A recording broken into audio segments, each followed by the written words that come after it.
Man, what's up, everybody? Welcome back to another episode of EOS. It's 1090 Jake, man. I'm rocking with Charlie. Y'all rocking with me. And for this video, I'm just gonna jump right into it. Across the country, in any and all prisons, where politics vary by gangs, nations, and race, the one common belief amongst all is if you harm a child, you're at the bottom of the food chain, a blood red target on your back. Prison systems like California, with the reputation of inmates executing inmates for having the wrong charges. A killer or thief being embraced, but a man who chose to harm the defenseless being once again put on trial, this time without a courtroom, only the sand and concrete of a prison yard. If the court paperwork reads what's unforgivable, prison-made knives pierce flesh, severing arteries as the California sun stains the blood dry into the concrete. Florida's prison system has never checked paperwork and never enforced segregated politics for whatever reason. I don't mean race-wise either. I mean the strong from the weak, the real from the rats. Unlike other states, snitches, sex offenders, the worst of the worst live in open population able to skate by unnoticed or known and uncared for. Every now and then you'll come across a case of a sex offender who finally met his fate. Correction staff either responsible for the death or giving another inmate the ability to carry out the act itself. Often covered up or entirely blamed on the inmate, who is at such a self-destructing point, the thought of being confined for the next few years and the additional murder charge didn't matter. But the majority go unharmed. You could be the biggest snitch in the system, and as long as you have the size to intimidate and the balls to slang a knife, you'll make it in open population. No one is killing off principle, and no one is enforcing hits. But this is the story of a man with nothing to lose, who took it upon himself to take a life. A monster or a hero? I'll let you be the judge. March 30th, 1993, Jacksonville, Florida. Two teens were set on a come-up. Renee Boucher, an employee of Beard's Jewelry, now known as Beard's Diamonds, was parked less than a block away from her job.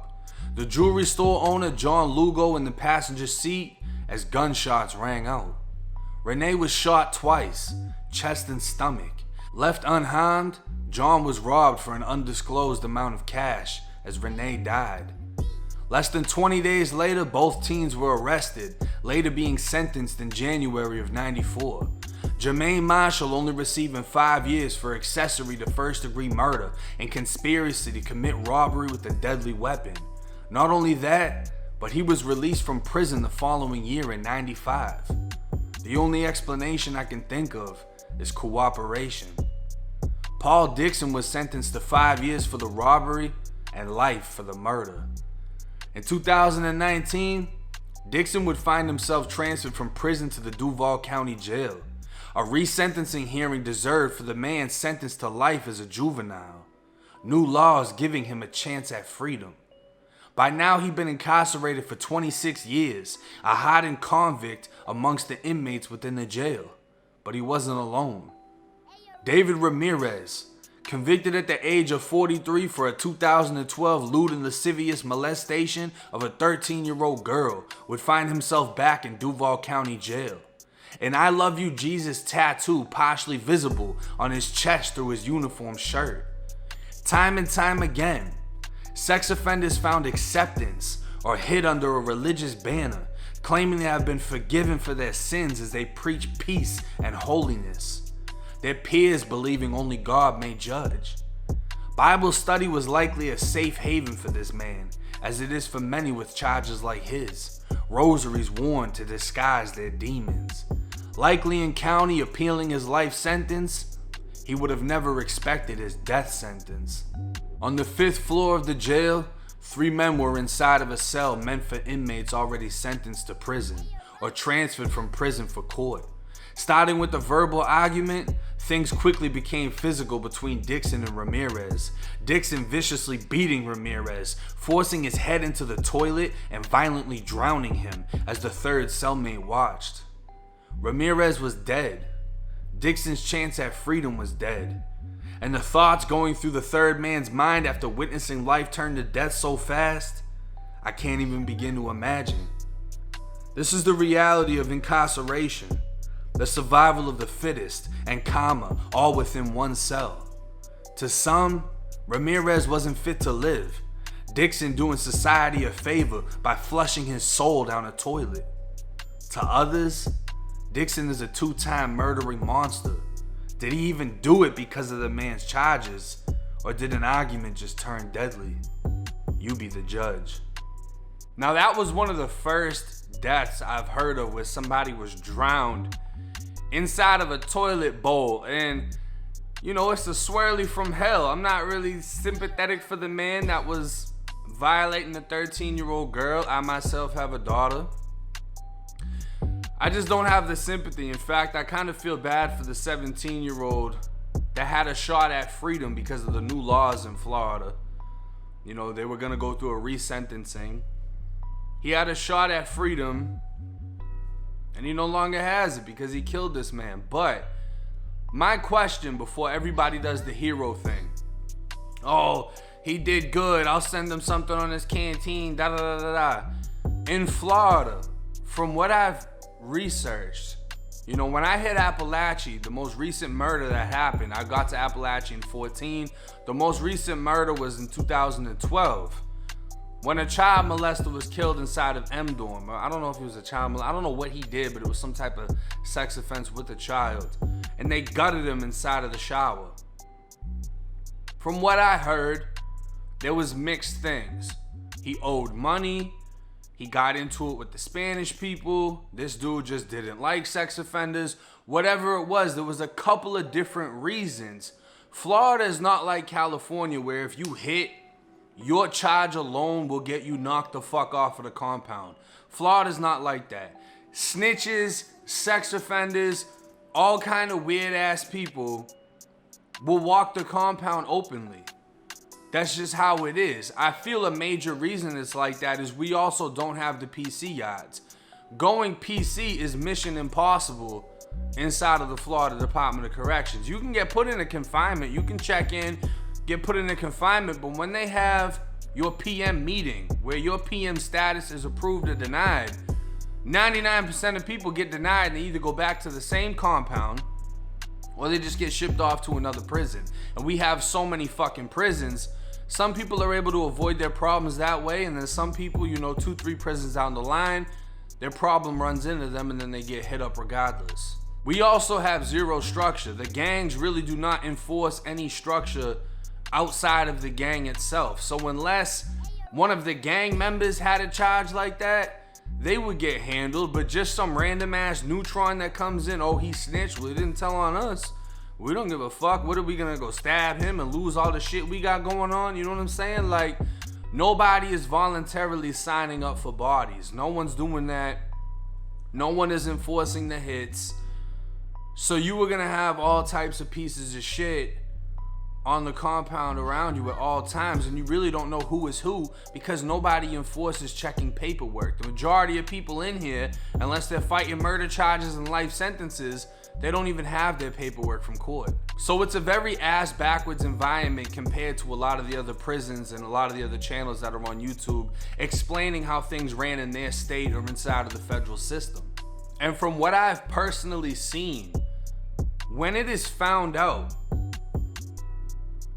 that there are sex offenders in the dorm, when you know who it is, they're usually white boys that you find out about because they look weak and people just question them off that. Like, oh, lame, skinny looking with glasses, he's gotta be a rapist. You know what I'm saying? Like, people will just off rip think that and put that label on somebody, and then the word will spread and then everyone will think it's true. But from what I've seen, most of the sex offenders, they're just getting put under extortion or they're becoming boys, and that actually saves them. Is when the sex offenders come into prison, If they come in, tweeze their eyebrows, tighten their pants, and walk around like this, they're treated like princesses. Because there's gonna be some big black ass booty bandit that's gonna come through, and that's his bitch. And you're not gonna fuck with his bitch. It doesn't matter if your victim was the person that he touched. You're not gonna get through that booty bandit, period. He's willing to stab and do all sorts of shit because of that punk. And that's literally how it is. The majority of violence inside of prisons is gangs, gambling, or gays. At Appalachia CI, ACI, the nickname is Gay CI. If it wasn't gang related, it was ass related. And people were getting knocked off about some booty. It's fucked up. It's a fucked up environment. But that's how it is. And we can laugh about it, or we can be disgusted about it. But when you're in prison, you're gonna respect it unless you're gonna kill the motherfucker. And why would you even get involved with another man putting himself inside of another man's ass? Like, it doesn't affect you. So you're not gonna laugh at him. You're not gonna disrespect him. You're just gonna keep it pushing unless somebody crosses your path with that bullshit. And I 110% feel like a lot of these booty bandits that's inside of the Florida prison system are sex offenders on the street. You know, these dudes are serial rapists. They come in here and they do the same thing. Or they start doing it inside of prison. They go home and they continue it. Guys that are constantly gunning, jacking off inside of prison, looking at COs, looking at inmates because they're so sick in the mind. When they get out, I don't feel like they stop that. They're gonna go to a beach and they're gonna see a whole bunch of females and just stop pulling it. You know what I'm saying? Like, they're getting some very disturbing habits inside of prison, and you're inside of an environment where the nastiest behaviors are a normal thing. Where people gunning, you're immune to it. You know what I'm saying? You see somebody's pants flapping 1,000 miles an hour. You know what's going on. You don't pay it no mind. Instinct, you look away. A new person gonna look over and be like, what the hell is he doing? And then they're gonna look at you like, why the fuck are you looking? You wanna do it for him? It's sick. And all of these things, all of these topics is why I always preferred to be around gang members, but specifically the gangs that had zero toleration for the bullshit. You know what I'm saying? And everywhere you go, you might have one select person in each group that starts entertaining some bullshit, and if that organization is rocking how they're supposed to be, they're rocking correctly, they're gonna wipe them out. But you see it all the time. You will see gang members fold their flag or get X'd out over some ass, over some sexual desire. It's sick, but there's no sympathy for them, and there's no sympathy for I Love Jesus. It is what it is. You know what I'm saying? Like I said, I feel bad more so for the person that could have came home. Even though he committed a murder when he was 17, a senseless murder at that, he probably only got away with a couple $100 because I know plenty of cases where people will rob somebody, end up killing them, and they stole like $32 or $300, you know, just petty money. Who knows if he reformed himself, because there's no reform in the Florida Department of Corrections. Who knows if he was working on himself during his bid. He looked like a crazy motherfucker. And I mean, how much reform could he really have tried to do and accomplish if he's just gonna shove somebody's head down a fucking toilet bowl? But this is the state of Florida, and we got the craziest stories coming out of the state of Florida. And I'm gonna keep turning them into fucking videos for this channel because I know y'all rocking with it. But hey, it's 1090 Jake. I'm rocking with y'all rocking with me. Till next time.